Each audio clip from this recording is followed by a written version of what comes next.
Olá, pessoal, tudo bem? Eu sou Kelly Varela, criadora de conteúdo aqui do Mais Que Autismo e também do Mágicas de Mãe. Hoje é quinta-feira, 19 horas, então dia de mais um podcast no ar. Então, antes de a gente começar a falar do nosso assunto de hoje, eu quero pedir já para que você se inscreva no canal, para que você compartilhe esse vídeo com outras pessoas e, vai lá e joga lá, gente, compartilha aí para que mais pessoas já tenham acesso a esse conteúdo. Quando a gente entra no mundo da busca ali por um diagnóstico, a gente que é mãe, o que acontece com a gente? A gente, nesse momento, já começa a passar por um monte de situação difícil. Situação difícil por estar indo procurar, respostas para algo que a gente vê que não está dentro do que a gente esperava que estivesse com os nossos filhos. E a situação também de já ser julgada, de já ser taxada, antes mesmo de ter o diagnóstico. Então, quando você adentra a maternidade atípica, que é o nosso tema de hoje, a gente acaba recebendo com ela um monte de coisa que não é muito fácil de lidar. E para conversar sobre essas questões, sobre as dores que a gente carrega enquanto mãe atípica e outros pontos ali que vêm junto com o diagnóstico de um filho, eu chamei hoje a psicóloga Mariana Bonaz, que trabalha com mães atípicas, e ela vai se apresentar e vai falar pra gente um pouquinho de quem é a Mariana e por que ela foi, escolheu esse caminho da maternidade atípica. Obrigada, sim, Mariana, já por estar aqui, né? Obrigada a Agradeço. você pelo convite. É sempre muito bom poder conversar sobre esse assunto, que é tão importante e pouco falado. Então, como você falou, eu sou psicóloga, sou pedagoga também, e desde o finzinho da minha graduação eu trabalho com crianças com desenvolvimento atípico, e com o passar do tempo eu fui percebendo e até me incomodando que todo mundo, inclusive eu, enquanto psicóloga das crianças, olhava para as crianças e não tinha ninguém olhando para essa mãe. E quando eu podia conversar com a mãe, era sempre rápido, porque era para falar sobre a criança. Então, com o tempo e até com vários profissionais que foram chegando e trabalhando com as crianças, eu decidi que eu ficaria, então, exclusivamente no atendimento e cuidado das mães atípicas. E tem pessoas que me perguntam assim: nossa, mas então você está excluindo o pai, a família? E não, quando eu falo da mãe, não significa que eu esteja menosprezando o pai ou a família. É porque a realidade nossa hoje é que, na grande maioria dos lares, a mãe é a responsável pelos cuidados com os filhos. Até mesmo quando o pai, que não deveria ser só uma ajuda, porque o pai faz parte, mas quando o pai ajuda nesse sentido de, você quer que eu leve na terapia? Eu levo. Quer que eu leve na escola? Eu levo. Mesmo assim, a organização de como tudo isso vai acontecer fica com a mãe. Então, a sobrecarga, em mais de 80% dos casos, fica com a mãe. Por isso que, embora eu também atenda alguns pais, quando eles me procuram, o meu foco maior, o meu olhar maior é para as mães. Até já pegando o gancho, já bem assim nesse começo, né, Mari? Por exemplo, quando, geralmente, quem que pensa que a criança pode ter algum diagnóstico? E até vamos, antes de eu entrar nessa questão assim, explicar também para as pessoas o que é uma mãe atípica, né? Para a gente entender quem se enquadra como mãe atípica também, já para fazer, porque às vezes a pessoa pensa, mas o que é uma mãe atípica, né? Ainda tem essa confusão. As mães atípicas são as mães de pessoas com síndromes, transtornos ou deficiências e doenças raras. E esse termo, mãe atípica, as próprias mães que se denominaram assim, porque muitas vezes eram chamadas de mães especiais. E hoje já não se usa mais esse termo, até porque o especial dá uma conotação que, se essa mãe é tão especial assim, então ela não precisa de ajuda. Então eu sempre falo que a mãe atípica, ela não é especial por ser atípica, ela é especial por ser mãe, como todas as outras mães.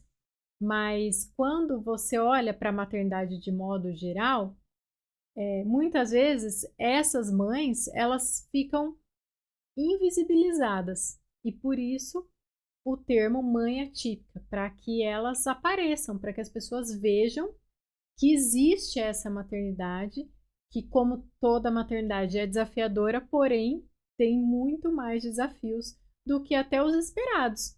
Porque muitas vezes você, tudo bem, eu não esperava acontecer muita coisa na maternidade, a gente só entende quando vive.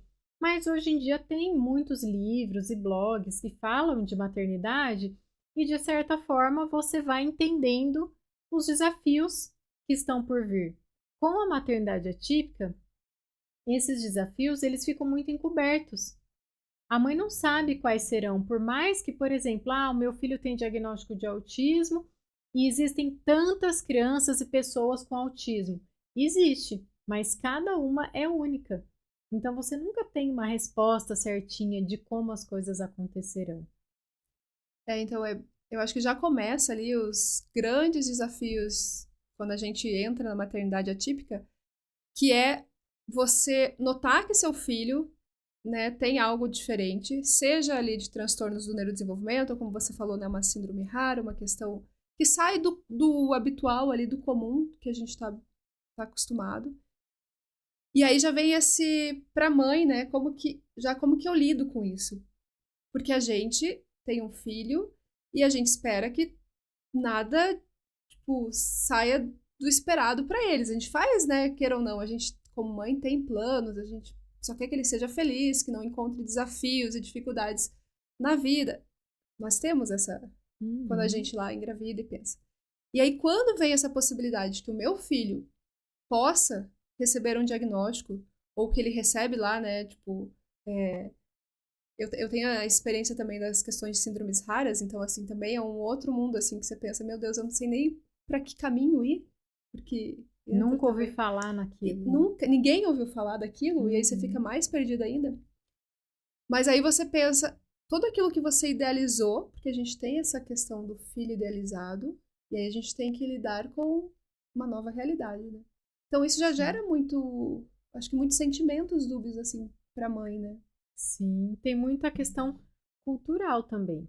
Então, a nossa sociedade, ela é muito preconceituosa, muito capacitista, e ela ensinou nós, da nossa geração, a sermos assim.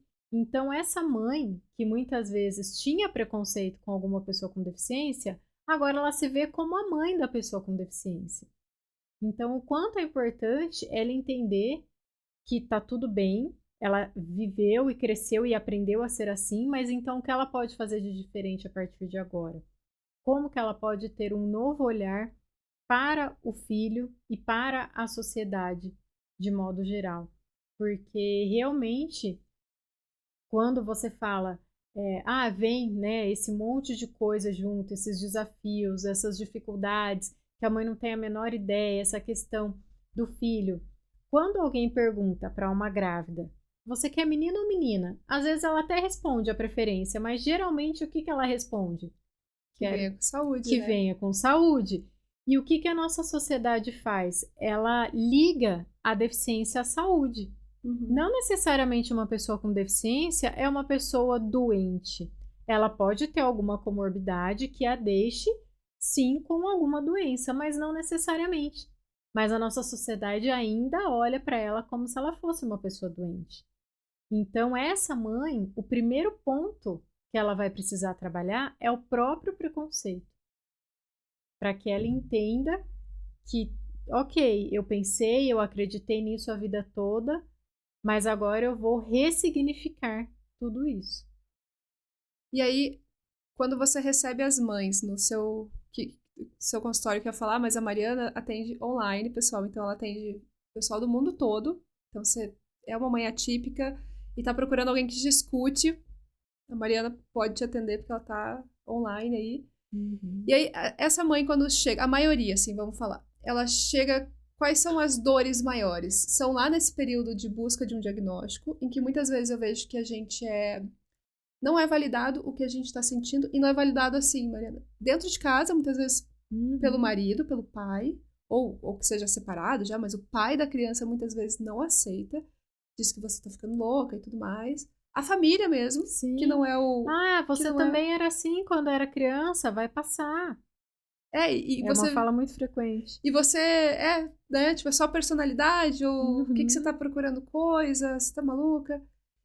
E aí, muitas vezes, você chega também no profissional, lá no pediatra, você até procura um neuro, ou um psiquiatra, às vezes, só que ele não entende necessariamente do que você tá falando, então ele também não valida o que você tá sentindo. Então essa Uhum. mãe já começa ali, né, ter, parece que tudo que você pensa tá errado, então parece que já tem um problema comigo. Sim.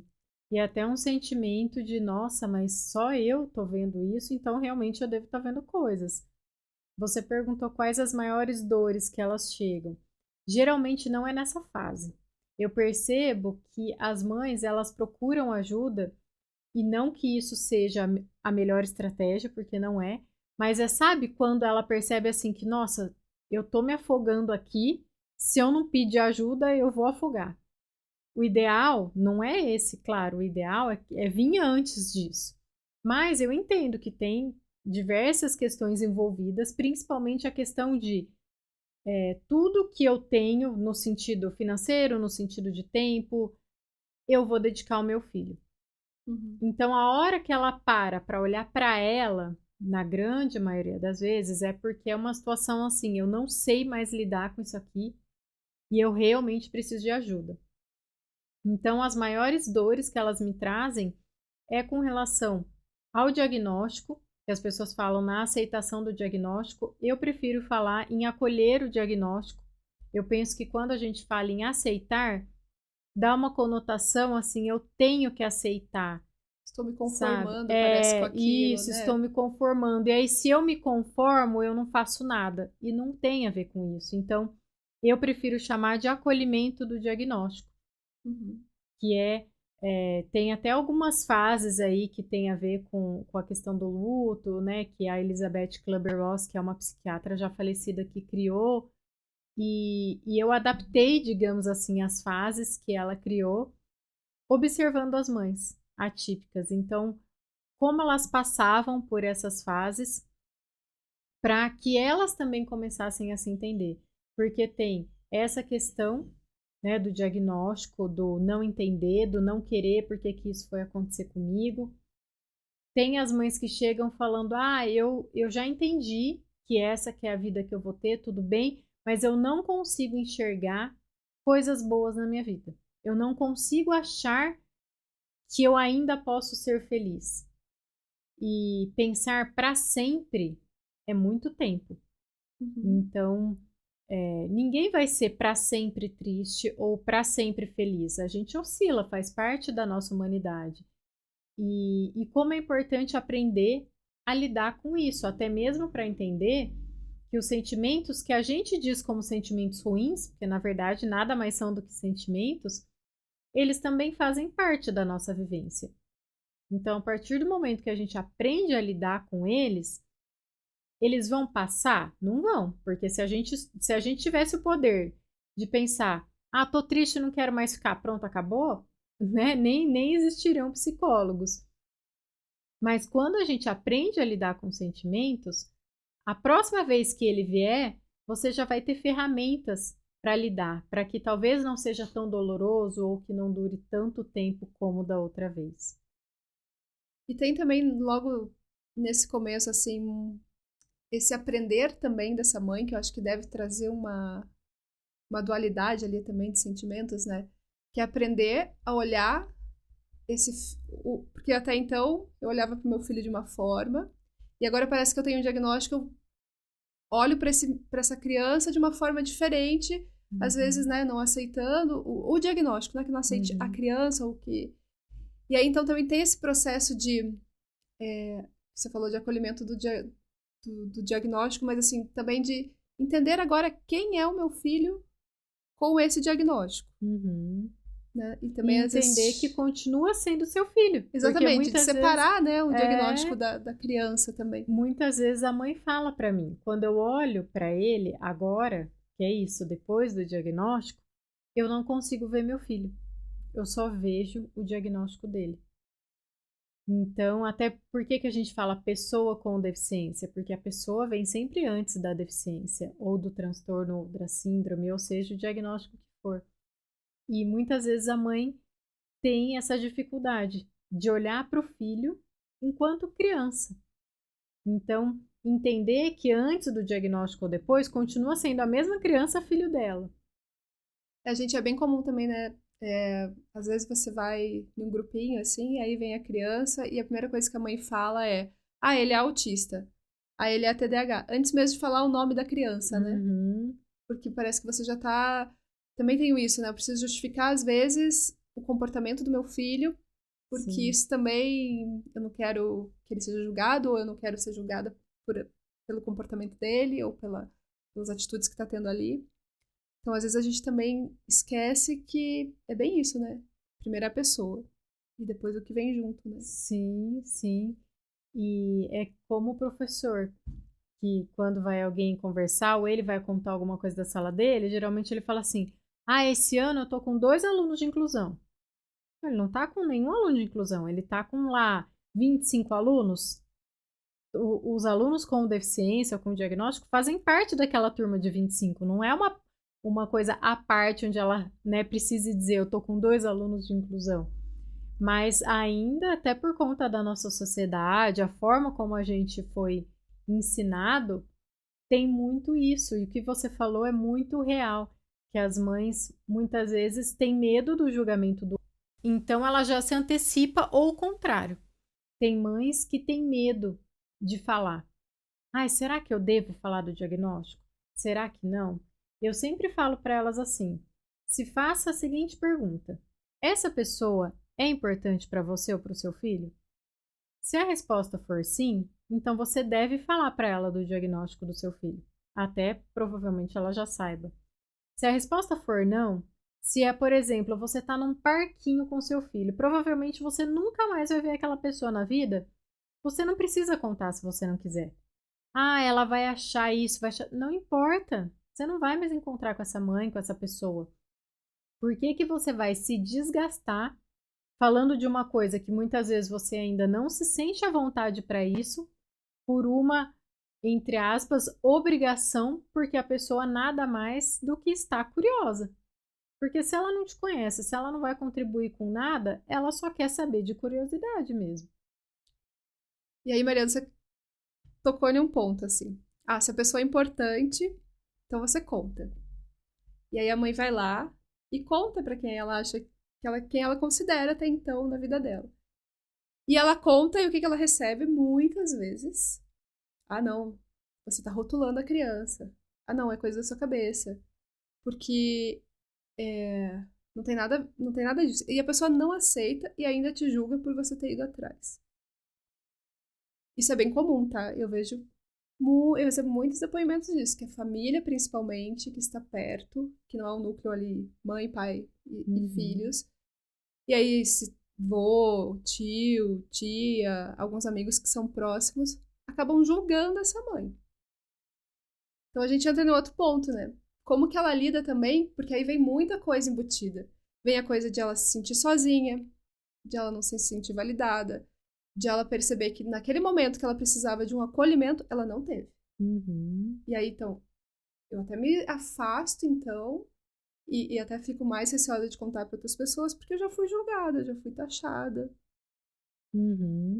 E por isso também que é tão importante ela buscar rede de apoio, não só, claro que também é primordial a rede de apoio presencial, no sentido de ter alguém no dia a dia, mas eu digo no sentido de ter pessoas, seja outras mães atípicas, onde ela possa falar o que ela está sentindo, o que ela está pensando, e que ela saiba que ali ela não será julgada.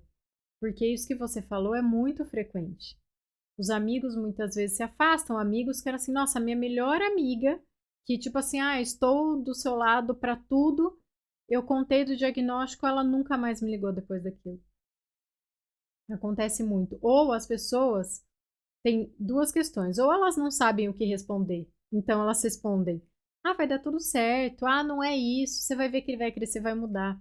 Ou elas não querem te ouvir. E aí, para não ter que ficar te ouvindo, elas fazem o quê? Ah, fica tranquilo, vai dar tudo certo. Por quê?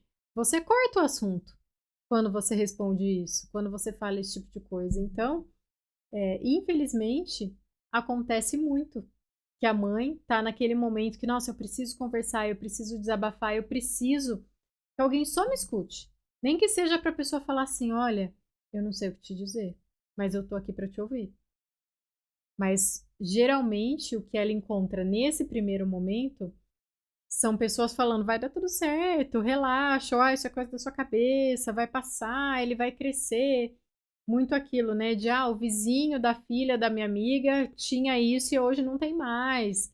Muito no que o leigo acredita ali.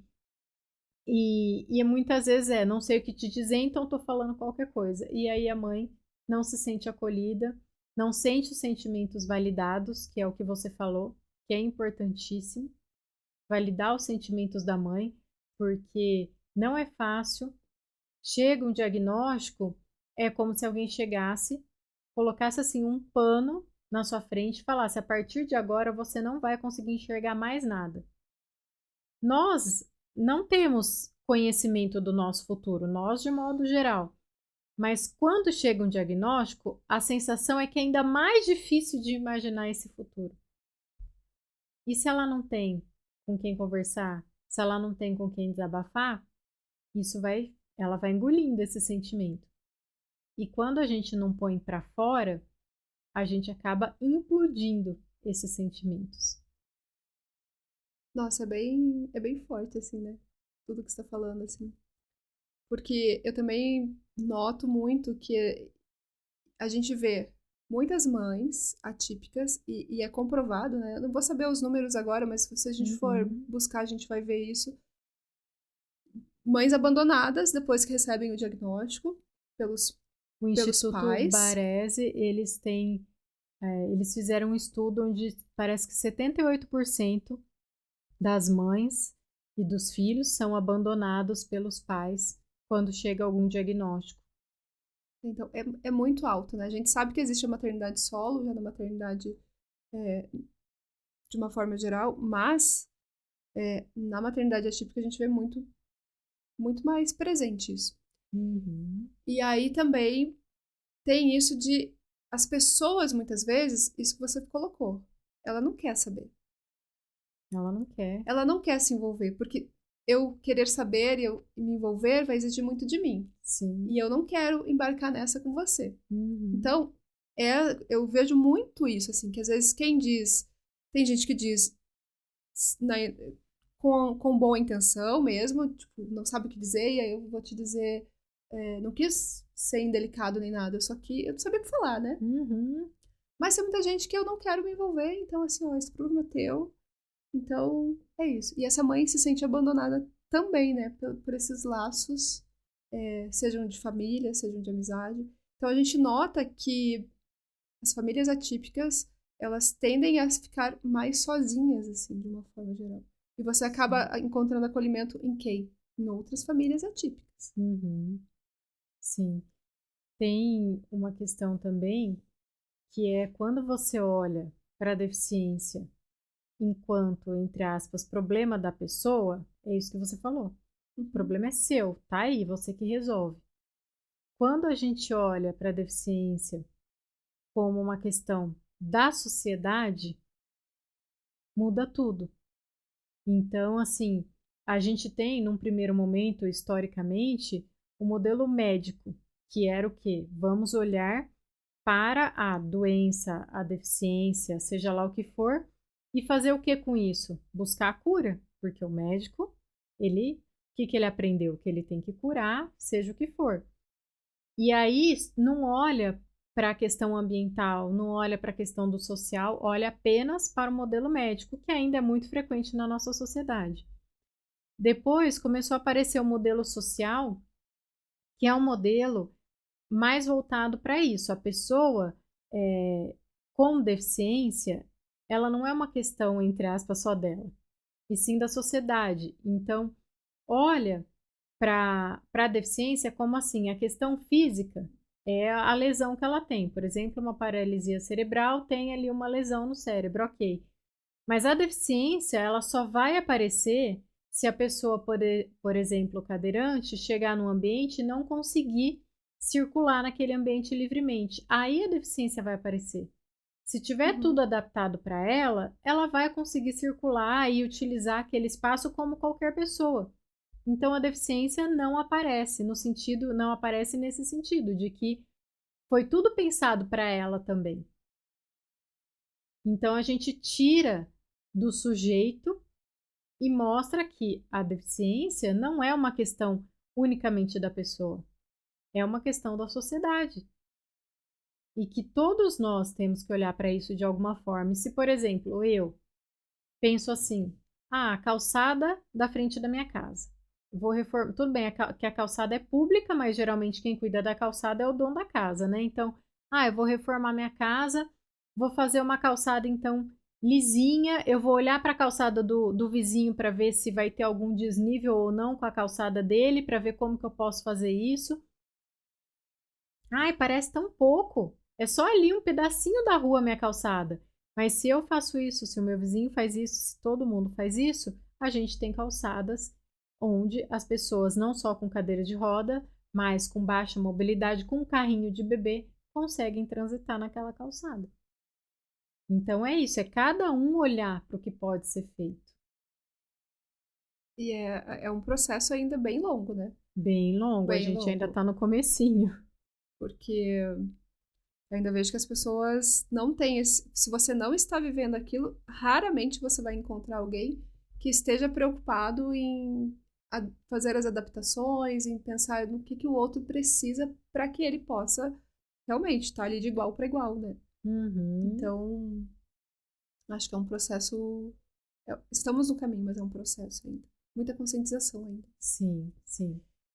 Aí, voltando lá, eu ainda quero pegar o tópico ali de quando a gente recebe o diagnóstico, que a gente já tá lá no consultório, e aí tem aquele já... Porque a gente não tem ideia do que esse diagnóstico na prática vai mudar na sua vida. Porque ele muda tudo. Eu falo que muda tudo no sentido, não no que você... Não muda a criança continua a mesma, tá ali. Mas a sua vida prática vai mudar. Então, aquela mulher que antes trabalhava, muitas vezes ela vai ter que abrir mão do trabalho para dar conta de levar nas terapias. E aí, geralmente eu falo a mulher, porque se a gente for ver também, quase sempre quem para de trabalhar é a mulher. E aí o médico, muitas vezes, ele não leva em consideração a realidade dessa família. Então ele só me diz que, eu falo isso porque eu tenho vários também, tem uma amiga que até falou que ela saiu arrasada, assim, porque o médico falou, olha, a criança com 2 anos, 2 anos e meio. Olha, ela já tá muito tarde já pra ela receber o diagnóstico, não tem muito mais coisa que fazer, e assim, ela tem que fazer 40 horas de terapia e pronto. E se você não, e aí a gente nem sabe ainda se isso vai resolver. Então assim, como que uma mãe sai dali com uma fala dessa do profissional, entende? Sim, cadê o acolhimento desse profissional? Então, como que também que pra essa mãe conseguir, porque ela saiu dali, Mari, achando que aquilo é o que ela tem que fazer, porque foi um médico que falou isso pra ela. Sim. Então, como que ela também vai notando que às vezes nem tudo que esse profissional fala é o que realmente ela vai conseguir ou que ela deve fazer, né? Sim, e com o tempo que ela vai aprendendo, estudando e conhecendo outros profissionais, até essa questão do 40 horas, né? Os profissionais, os médicos falam isso, e aí a mãe já vem com 40 horas? Como assim 40 horas? Onde que vai ter tanto tempo? Que profissional que tem que fazer essas 40 horas? Então, geralmente, a mãe tá naquele momento de eu não tenho nem tempo de lidar com o que eu tô sentindo com relação ao meu filho ter um diagnóstico, porque tudo que eu estou ouvindo corre que você não tem tempo. Corre que tem a neuroplasticidade, que acontece geralmente até os 4 anos e tem que ser aproveitada. Não que não tenha que ser aproveitada, mas a forma que é passada para a grande maioria das mães é realmente assim, uma corrida contra o tempo. E um ponto que eu percebo muito também é que os médicos colocam, como nesse exemplo que você falou, precisa de 40 horas, muitas vezes também não passa para essa família, para essa mãe, que não são 40 horas para que o filho se comporte como crianças da idade deles sem diagnóstico. Então, muitas vezes a mãe fica correndo atrás disso, às vezes gastando dinheiro que não tem, o tempo que não tem, a saúde que não tem, esperando que o meu filho vai deixar de ter aqueles comportamentos. E a ideia não é que ele deixe, claro que depende do diagnóstico, mas a ideia não é que ele deixe ou não de ter comportamentos, mas é que ele aprenda com as terapias a ter uma vida mais funcional, que ele seja mais independente dentro das possibilidades dele. Só que esse dentro das possibilidades dele, muitas vezes ninguém fala para a mãe. Eu saio de lá, eu saio na forma geral, assim, de falar mesmo, dos pais, achando que realmente eu vou modificar essa criança, ela vai deixar de ter, sei lá, ela vai deixar de ter colalia, ela vai deixar de fazer os movimentos repetitivos, ou eu vou achar realmente o tratamento que vai dar certo se for uma síndrome, né, e tal. E às vezes a gente não tem nem resposta, não existe ainda, é bem isso, acho que buscar a qualidade de vida da criança, né. Olhar para ela e o que ela precisa, dentro das suas possibilidades. E aí, como que essa mãe, porque aí vai vindo essa pressão, você falou, gasto lá o que eu não tenho. Gasto um monte em terapia, porque no começo me falam mesmo. Eu entrevistei a Fátima de Quant esses dias, e aí ela falou que quando ela recebeu o diagnóstico do filho, o médico foi muito claro em falar para ela que quando ele entrasse na adolescência, eles iam ter que mandar ele para uma instituição, que ele não ia poder ficar convivendo com eles em casa. Então ela falou, o que passou na minha cabeça, né? Que eu ia perder meu filho quando ele estivesse na adolescência. Então, esse tipo de situação faz com que... Como que fica a cabeça dessa mãe, né?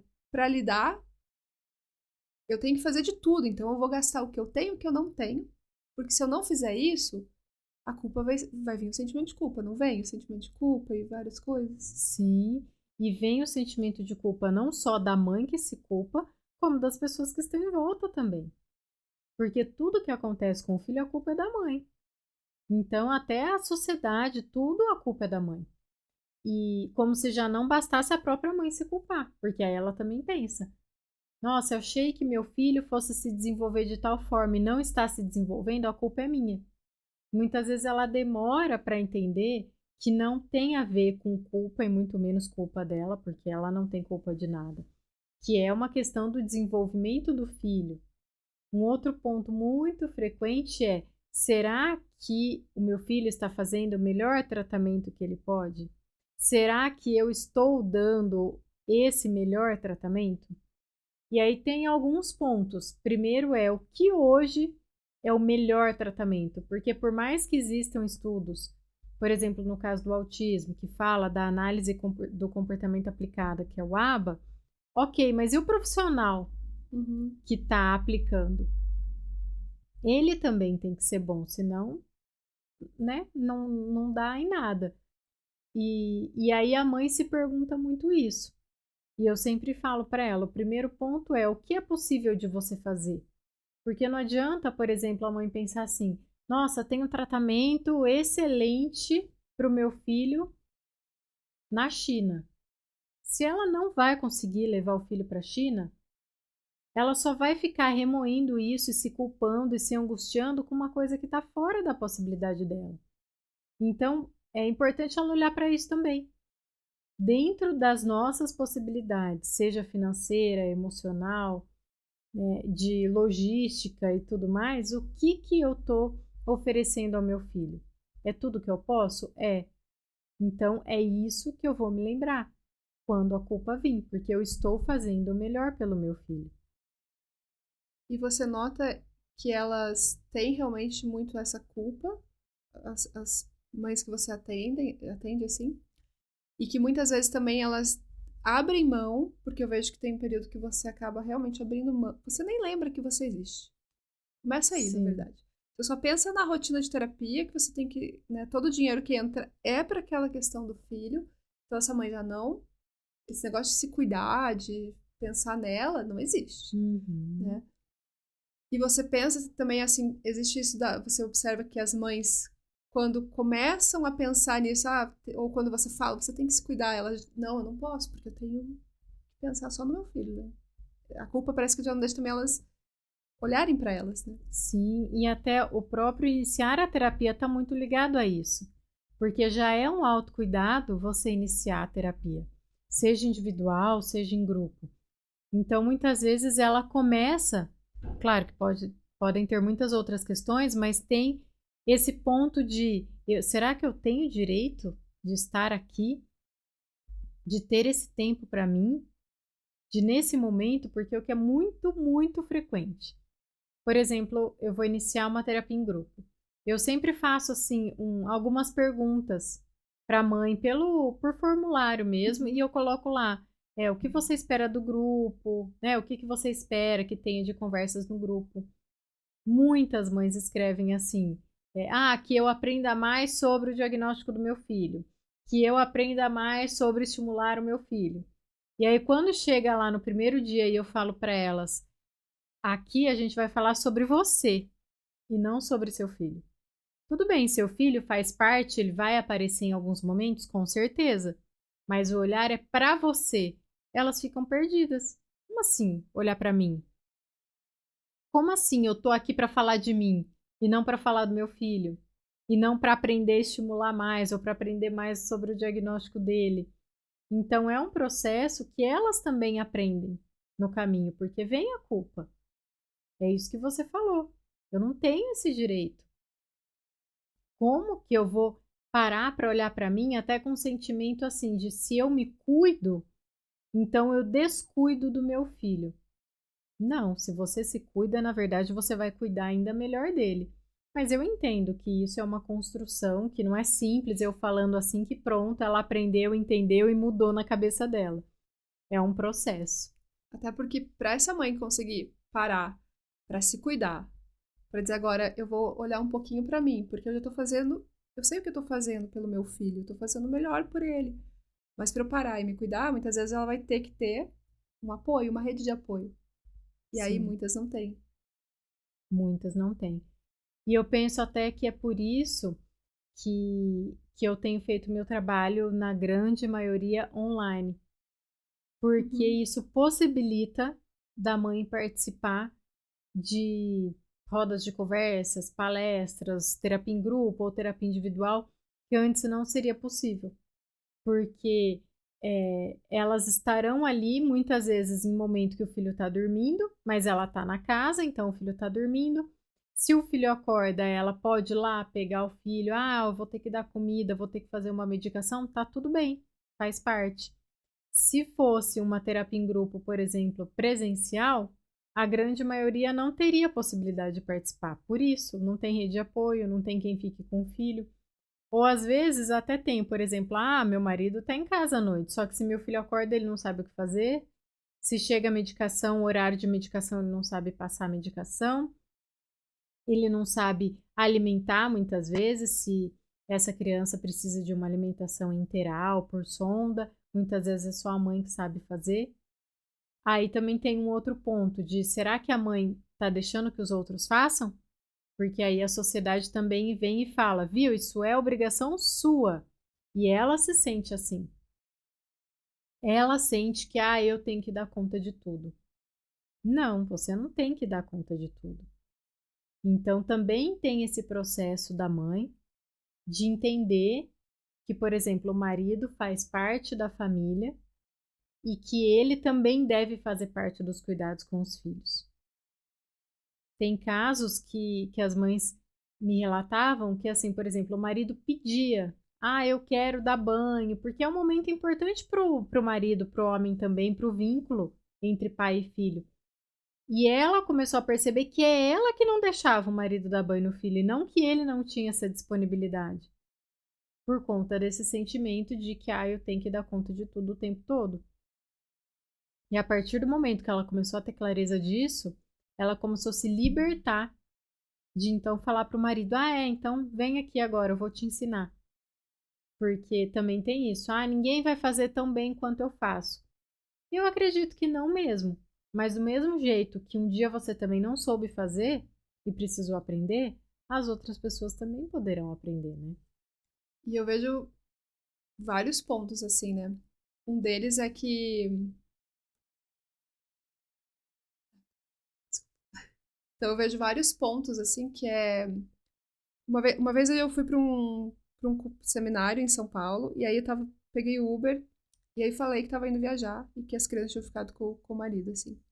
E aí o cara falou: Nossa, você tem coragem de deixar elas com ele? Eu falei: Tenho, é o pai, né? Vai ter que. Tem que assumir a responsabilidade também, porque muitas vezes a gente vem disso assim que muitas tarefas que nós assumimos na maternidade de um modo geral não são nossas, deveriam ser da família, das pessoas que convivem Sim. naquela casa, né, do homem e da mulher. Mas a gente traz tudo pra gente porque sempre foi dito, ó, você vai fazer melhor, ou se não, como que você vai deixar teu filho sozinho? Você tem coragem?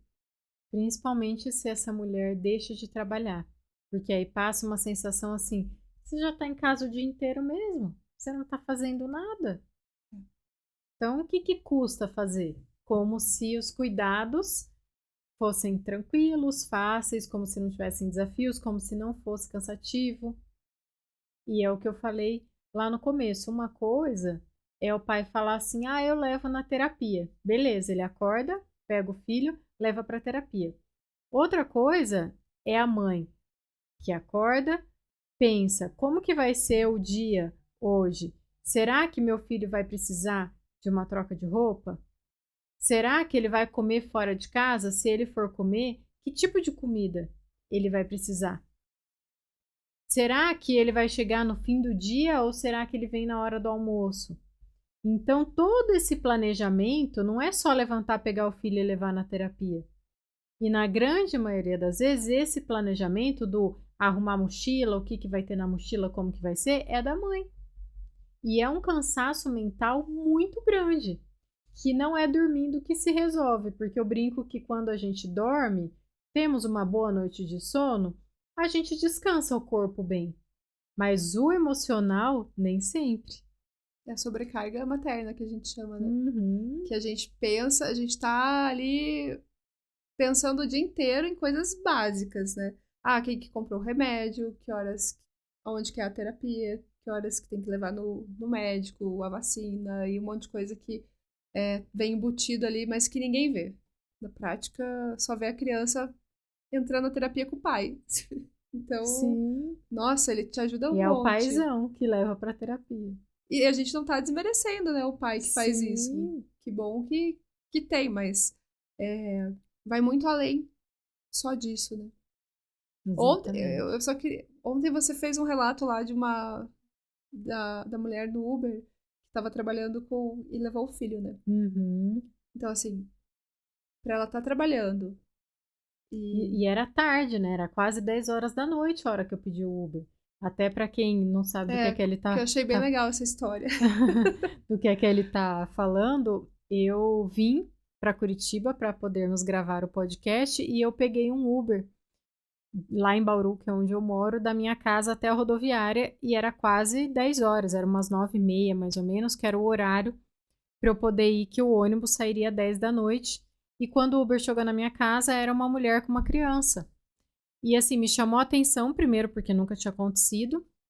E tudo bem, eu entrei no carro e fomos e começamos a conversar. E aí ela comentou comigo que ela só estava pegando mulheres e que ela estava com o filho porque o filho estava na terapia e ela não tinha o que fazer, né? Não tinha com quem deixar o filho e que ela precisava bater algumas metas lá do trabalho, do aplicativo. Então, que ela não tinha o que fazer e que ela ia ter que levar. E no fim, foi assim, bem bacana a gente poder conversar. Eu até enquanto psicóloga, ela me pediu algumas orientações de onde poderia levar o filho que está passando por algumas avaliações para entender melhor o que está acontecendo com ele. Mas é isso, cadê a rede de apoio dessa mãe?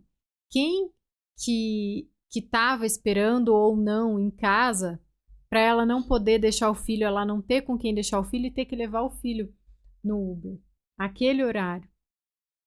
É. E daí a gente entra mesmo que ela representa muito do que a gente vive enquanto sociedade, na verdade.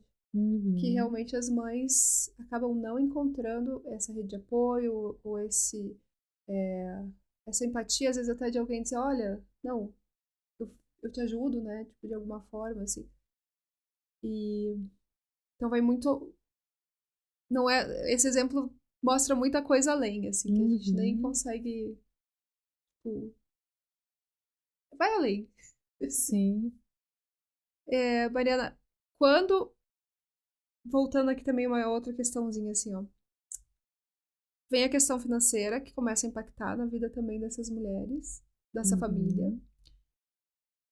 E isso acaba, de uma certa forma. O que atrapalha mais aí nesse sentido? A questão do casamento das mulheres. Você vê que é muito afetado quando vem esse diagnóstico e muda totalmente essa rotina? Elas também têm essa questão de, pô, eu não encontro esse apoio dentro de casa, do marido, e aí vai desgastando o casamento em si mesmo, sabe? Sim. Tem muitas questões que envolvem isso. Claro que cada caso é um caso, mas tem a questão de quando chega um diagnóstico, muitas vezes cada um olha para o diagnóstico de uma forma diferente. Então, isso pode gerar conflitos. Então, de um lado, ter a pessoa super preocupada e do outro lado, a pessoa que acha que, ah, não, vai se desenvolver de qualquer jeito, não precisa de nada. Claro, não acontece sempre, mas pode acontecer. Tem essa questão que você citou de que a mãe não se sente apoiada pelo marido e aí ela começa a se afastar. Tem a questão que muitas vezes ela deixa de trabalhar e aí fica a questão financeira só para o marido e muitas vezes ele se sente então no direito de, eu não faço nada com relação aos filhos porque eu já trabalho e já trago sustento para casa. Então, é muito delicado. O que eu percebo é que sim, os relacionamentos eles sofrem um impacto muito, muito grande, que é o que eu falei, tem vários motivos e porquês Uhum. disso acontecer. Muitas vezes acaba a separação ocorrendo e nem sempre o pai continua com o papel de pai, no sentido de visitar, de ser presente na vida do filho. Muitas vezes ele acaba perdendo esse contato e que é muito delicado, porque nem sempre a mãe ela quer que isso aconteça. Muitas vezes ela fala assim: "Ah, eu quero resgatar esse meu lado mulher, o meu lado esposa, companheira, enfim". Mas é um desafio muito grande. E se não tiver a compreensão do marido, do companheiro, isso fica sendo ainda mais desafiador. Também pensei em outra questão, assim, porque exige-se tanto dessa mãe, e às vezes ela já nem se dá conta, assim, que ela tá tão imersa. Ali que você falou, né? Você não aceita ajuda. É porque você tá tão imerso que aquilo você faz tanto no automático e que é daquele jeito que vai dar até um trabalho fazer de outro, e aí você vai ter que refazer, ou vai ter que não ter paciência de ensinar e de Uhum. várias coisas. E aí eu tô tão imerso naquilo que às vezes eu não entendo que eu tenho que saber dosar, né? Que não é só lidar com o diagnóstico do meu filho, fazer as terapias e tudo mais, mas eu tenho que olhar também para as pessoas que estão nessa casa. E eu vou entrar agora no sentido assim: essas mães que já têm outros filhos, né? Então, um filho vem o diagnóstico e, e o outro não tem o diagnóstico. Uhum. Também é muito comum de a gente acabar levando nossa energia mais para essa criança, né, que tá ali precisando de terapia, de intervenção, e não saber mais como, ou esquecer, né, que você tem a família ainda, além da criança, né? Você tem outras questões além da criança. Eu sei que é muita coisa para te Hum. exigir da mãe, né? Sim, sim. Mas acontece até porque a gente tem a ideia de que os filhos, eles têm que receber a mesma coisa o tempo inteiro, porque se você fizer diferença, é porque você ama mais um do que o outro.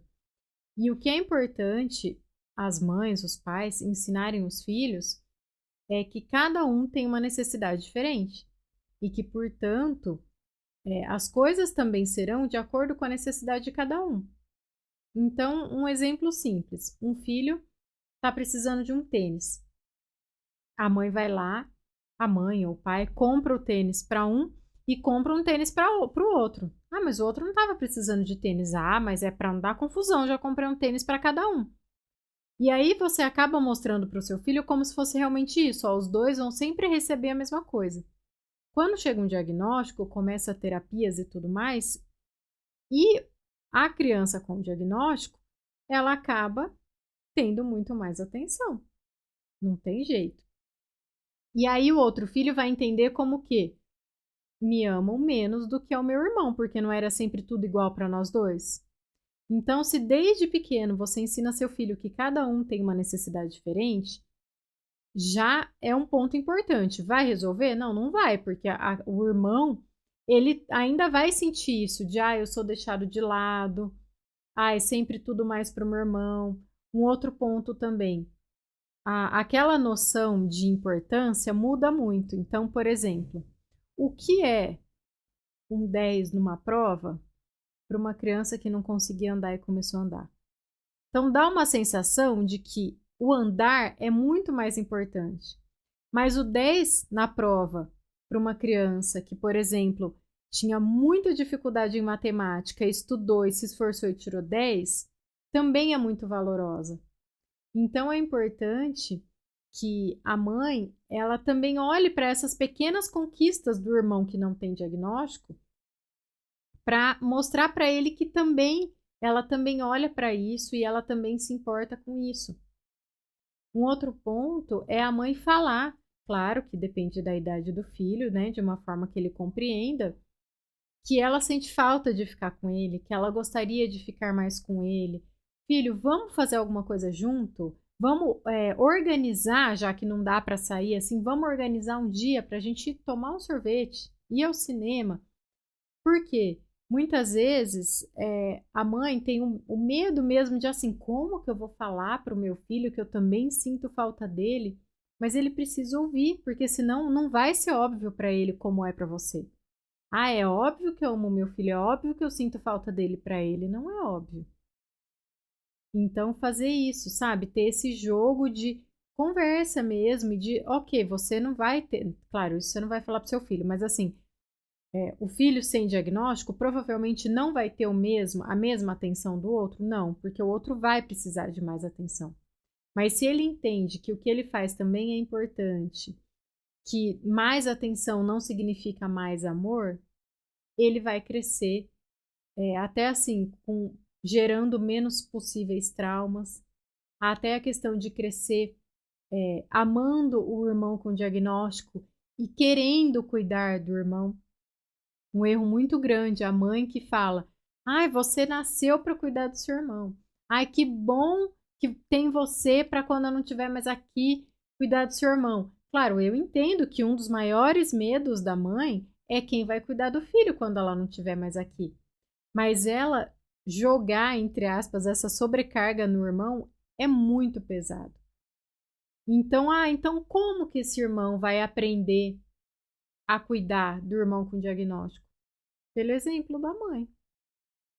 Aí ele vai querer cuidar por amor ao irmão, e não por obrigação, e não porque eu só vim nesse mundo para isso. É porque você joga um peso muito grande pra cima da criança e a criança nem sabe lidar com aquilo, né? Nem Aí sabe. às vezes você vai ver a criança tá com raiva do irmão ou com raiva daquela rotina toda, porque às vezes, muitas vezes, né, você acaba tendo que levar a outra criança também para as terapias. Não tem quem deixar, então vai os dois, né? Por tabela, vai os dois ali. Mas isso que você falou, acho que é bem legal, assim, de ter um momento mesmo só com aquele filho, né? De mostrar, de assistir um filme, de passear, de fazer alguma coisa pra mostrar que realmente... E tentar saber o que tá acontecendo na vida dessa criança. Porque às vezes, muitas vezes você convive ali com os teus filhos, mas você tá tão... que tem terapia, que tem médico, que tem não sei o quê. E você não sabe direito o que tá acontecendo. Não perguntou, não interagiu com a criança ali naquele momento. Né? Sim, exatamente. E, Mari, tem outra coisa também, que a gente até conversou um pouquinho antes, assim, que era, muitas vezes eu quero fazer algumas coisas pra mim. Ou eu programo, planejo coisas na minha vida, mas a realidade é outra. Então, a realidade é que eu não consigo fazer essas coisas porque eu tenho a prioridade que é a criança, é a terapia ou é qualquer outra questão, né? E aí vem sentimentos, né? Que muitas vezes a gente até fica assim, ai, como é que eu tô sentindo isso? Porque não é que eu não goste do meu filho, mas eu não gosto. Na verdade, a gente ama o filho, mas a gente não gosta, às vezes, algumas coisas que vêm ali embutidas nessa rotina de terapias e de coisas que fazem com que você não consiga fazer coisas que às vezes você queria. Então, é meio dúbio, né? Tipo, acho que passa Sim, muito sentimento. E aí lidar com isso, de dizer, nossa, como é que eu tô sentindo isso, né? muitas vezes as mães entendem que cansaço é sinônimo de falta de amor. Então, assim, se eu tô cansada, eu não posso reclamar, porque senão vai parecer que eu não amo meu filho. E uma coisa não tem nada a ver com a outra. Você pode não gostar de que seus filhos façam terapia, você pode não gostar de ter que ficar nessa vida corrida de leve trás e mesmo assim continuar amando seu filho. Uma coisa não interfere na outra. E essa questão que você falou de querer fazer as coisas e não poder, está muito ligada à questão da participação da mãe. Porque se ter um filho já nos priva de coisas, né, de tanta liberdade que tínhamos antes, um filho com um diagnóstico ainda mais, porque o tempo fica mais escasso. Muitas vezes é o que você falou, eu queria, sei lá, sair para tomar um café com as minhas amigas, mas quando que eu vou fazer isso? É uma coisa que não é mais, a amiga ligou hoje, vai. Não, vamos ter que programar esse dia, que eu vou precisar de alguém que fique com os meus filhos e tudo mais. E aí aquele sentimento de, nossa, mas e a minha vida aqui? Eu não tenho mais controle na minha vida. Porque eu não faço mais o que eu quero fazer na hora que eu quero fazer. E até tem uma frase que sempre, não sei de quem é essa frase, que fala assim, né, que criança faz o que quer, adulto faz o que precisa. E a gente entende que a gente precisa fazer aquilo e vai fazer. Mas cansa, porque muitas vezes a gente gostaria de poder fazer algo que, putz, não dá porque tem terapia, porque tem isso, tem aquilo, e nem sempre eu vou conseguir conciliar tudo.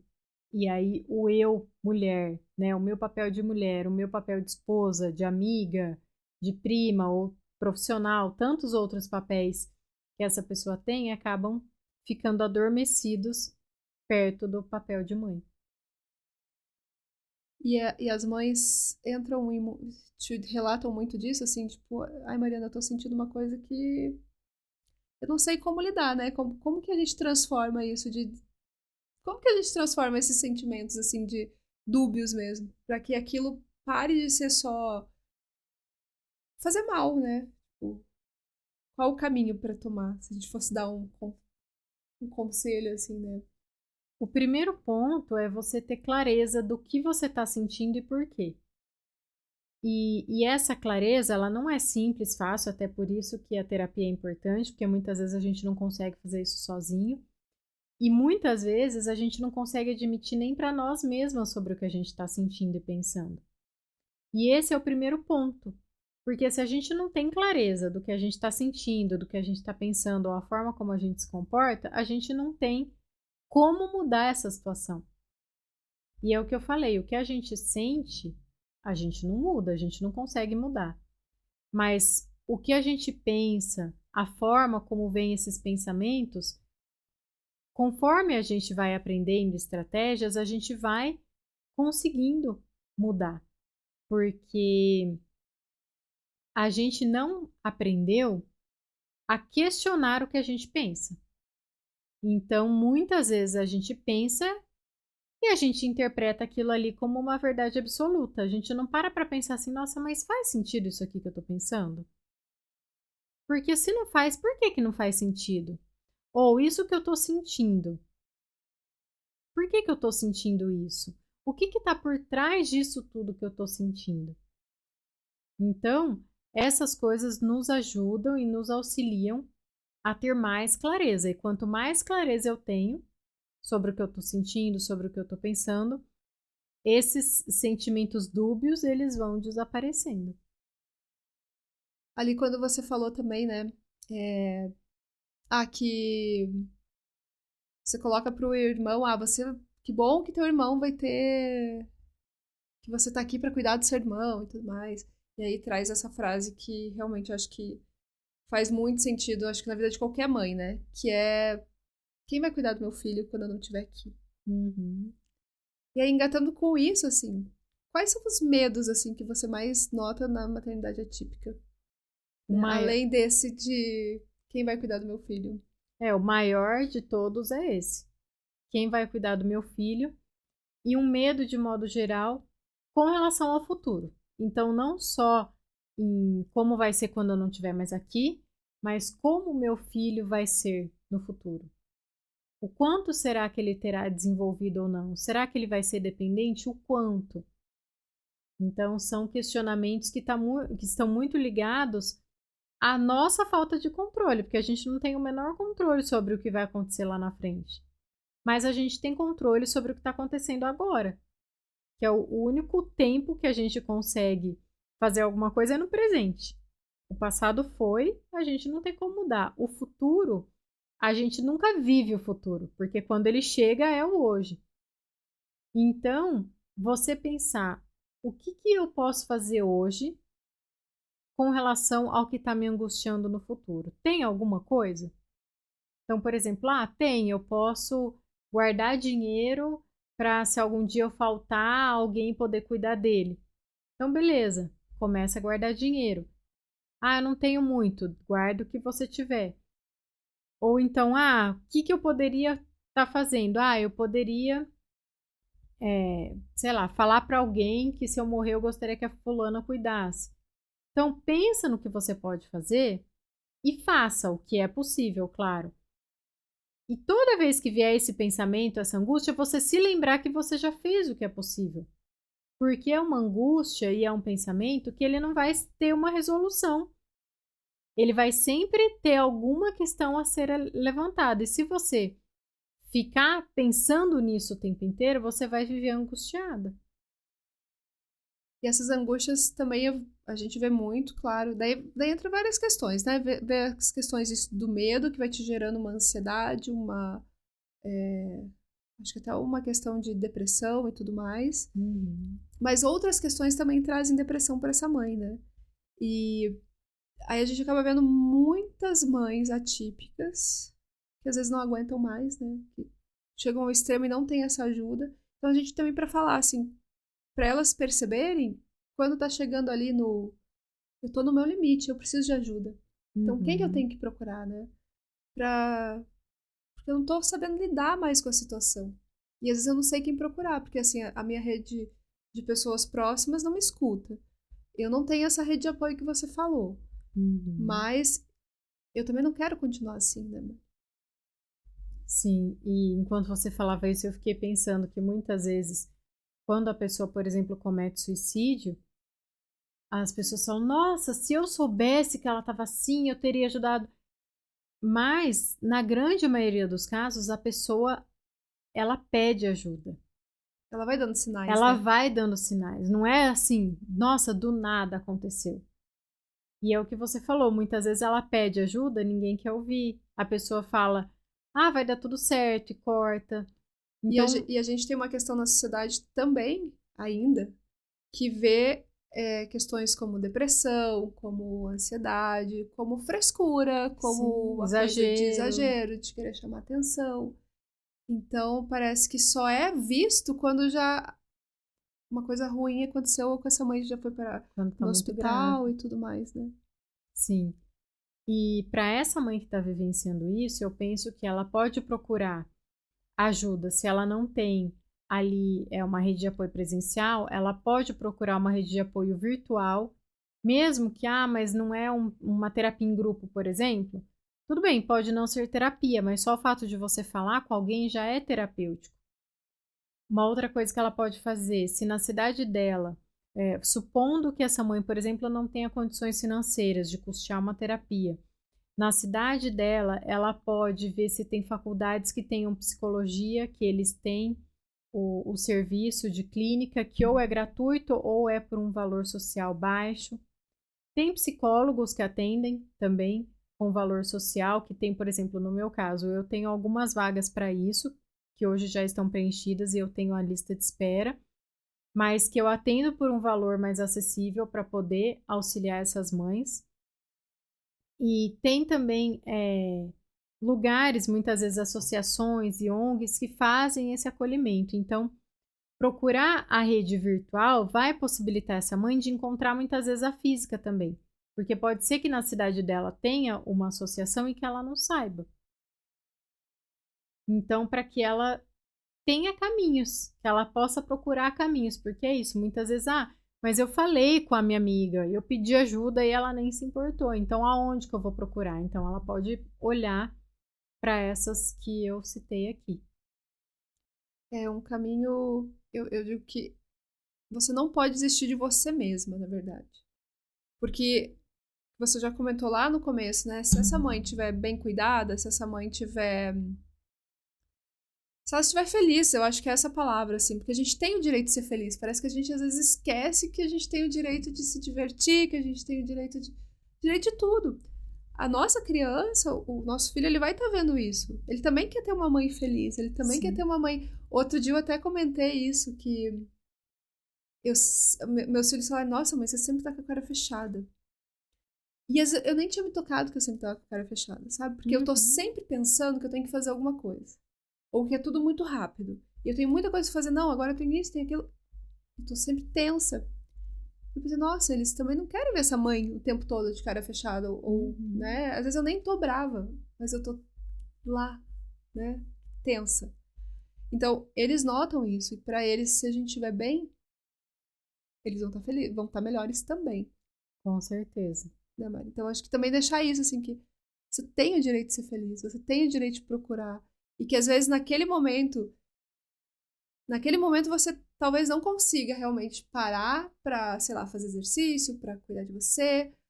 Mas não acho que isso vai durar pra sempre, né? E que você pode começar com pequenas atitudes. Porque o autocuidado não é só você passar uma tarde inteira num salão, você conseguir 1 hora todo dia para se cuidar. Né? Autocuidado também é você tomar um banho quente, sem preocupação, no sentido de ter alguém olhando o seu filho enquanto você toma banho. Muitas vezes é de você esquentar o seu prato de comida, porque muitas vezes a mãe come o que sobrou do prato do filho. Então, fazer o seu prato esquentar, comer a comida quentinha. Claro que cada mãe é única, mas olhar para a sua realidade, o que dentro da minha realidade eu posso fazer? Escutar uma música enquanto eu estou lavando louça, ou assistir um pedacinho de um filme, de uma série, também é um autocuidado. Mas é muito pequeno. É muito pequeno, mas é um primeiro passo. E aos poucos ela vai entendendo isso que você falou, que pensar em não ser feliz para sempre é muito tempo. As mães também têm direito e devem ser felizes. Talvez a ideia, o ideal de felicidade, de ser feliz o tempo todo, ninguém vai alcançar. E talvez a mãe se prenda a isso. Eu só vou ser feliz o dia que eu for feliz o tempo todo. Ninguém vai ser feliz o tempo todo. Então você tem que encontrar pequenas felicidades no seu dia. O meu marido falou ontem ainda uma coisa assim, que ele disse, porque enquanto eu tô na 5ª série, não tô feliz. Eu vou ser feliz quando eu for pra 6ª. Aí só vou ser feliz quando eu estiver no ensino médio. Não, só quando eu estiver na faculdade. Não, só quando eu estiver trabalhando. Parece que você esquece que é o processo, né? E aí no processo você vai ver grandes vitórias do desenvolvimento do seu filho, você vai ter momentos felizes seus mesmo. Então você tem que tentar enxergar essas coisas que às vezes são tão difíceis de ver ali. Mas que a gente entende por que é difícil também, porque tudo isso que a gente conversou aqui, né, gente? Não é uma coisa simples, na verdade. Sim, sim. E aí a gente tá chegando aqui no final, Mari, e deixar para que você, de um apanhado de tudo, assim, se você quiser, né, dar mais tocar em alguns pontos que você acha, não, tem que ressaltar isso aqui para vocês não esquecerem. O importante, claro, tudo que a gente conversou é importante, mas o que eu quero que fique para as mães é o direito que elas têm de serem felizes, que elas podem sim ser felizes, mesmo com tantos desafios, mesmo com uma rotina cansativa, mesmo quando pareça que não dá, que existem formas e que se tiver difícil. Se você perceber que coisas que você gostava de fazer no seu dia a dia, hoje você nem sente mais vontade de fazer, é um sinal de alerta. Então, procure ajuda. E procure ajuda profissional, né? De um psicólogo, de um psiquiatra, ou às vezes, eu vou no ginecologista. Ok, fale com o ginecologista que ele pode te encaminhar, mas procure ajuda. Fale para alguém. Eu entendo que se é um amigo, alguma coisa assim, como você mesma falou, pode nem dar valor ao que você está falando.